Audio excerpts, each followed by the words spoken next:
I look at the profile picture on my messaging app. It hasn't changed in 3 years. I sigh as I open her contact and see all the messages I have sent her over the last 3 years, and each has gone unread. I'm so fucking stupid. Flashback. It's been 4 weeks since I ended my relationship with Angel and claimed Foxy as my woman. Everything has been great. Angel has not contacted me, but I do find myself looking at her profile picture. What's wrong, baby? A hand rubs my bare arm as I close the app and look at the woman beside me. Foxy with her red hair and brown eyes. She is beautiful. She is the mother of our unborn child. Nothing, babe. Go back to sleep. I kiss her head and she snuggles back down. But I can't sleep. Something isn't right.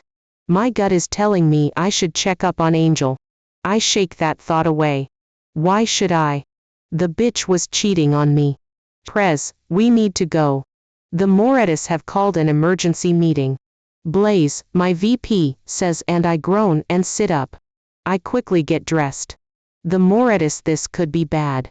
But then again, Angel wouldn't have told them anything, not unless she wants me to show her mama and daddy that she is a whore. I smirk as I leave my bedroom and walk through the clubhouse. What's happened? Why are they calling this meeting? I ask as a coffee is placed in front of me. We don't know. I have tried to find out. All I'm being told is that it is urgent.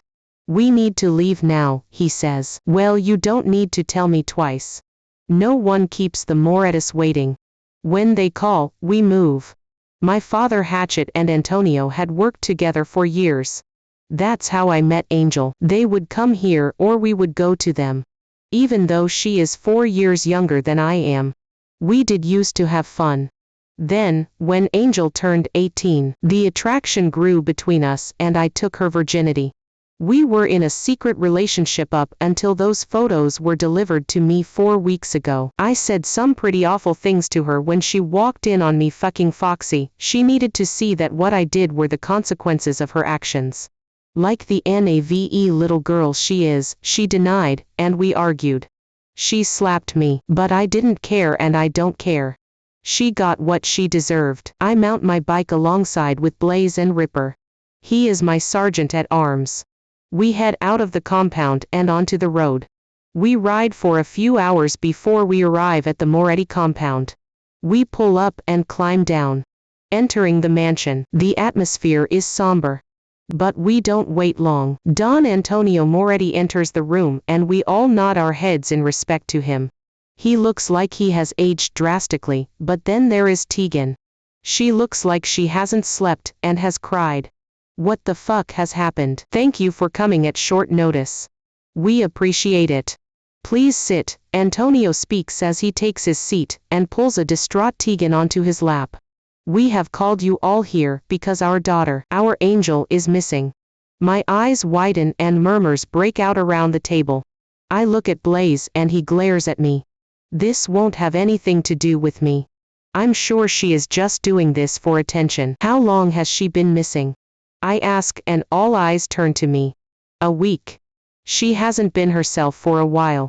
The day she left, she told us she was going to the gym. She never came back. She drove her Mercedes to the bank and emptied all her accounts and closed them down. She then sold the car. We have no idea where she is. Her phone has either been discarded or she has turned it off. You all know our daughter. She is not a pampered, self-entitled princess. She is not a spoilt brat. So for her to do this means she is in some kind of trouble. I gulp, not liking this one bit. There is one more thing. We believe we know the reason why she thought she needed to run away. He looks at everyone, but his eyes land on me. I feel the blood freeze in my veins. Oh shit, he knows. She is also pregnant. We received something in the mail yesterday, and I will say this.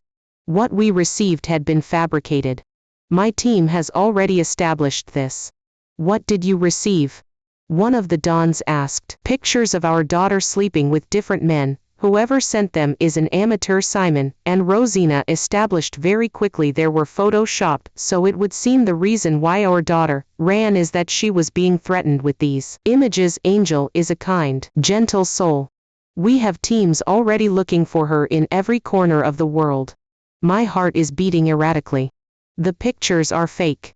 What the fuck is going on? Do you know who the father is? Maybe she went to him. I look at Blaze and he is fuming the same as I am. My fists clench under the table when Tegan looks at me, and her gaze sends shivers down my spine, and the sense of dread settles in my gut. We have an idea. The thing is, Angel would have tried to do the right thing. She would have gone to him to tell him. In my old line of work, I can tell you this, he has probably rejected her and her child. So she ran, not wanting to be a burden or to bring shame. Don't forget, ladies and gentlemen, my daughter is a DiNucci. We are famed for our skills in disappearing. Tegan says, looking at me, and I gulp, shrinking into the chair. That's why she came. She came to tell me she was pregnant, and like a fucking idiot I am. I believed the photos and Foxy. I was drunk, but that is no fucking excuse. My angel, my goddess, is out there somewhere, no doubt scared, alone and pregnant with my child. The rest of the meeting went by in a blur. I can see her tear-streaked face, the way her hand protected her belly, the way she was scared of me, the look of heartbreak on her beautiful face. She ran and is carrying my child.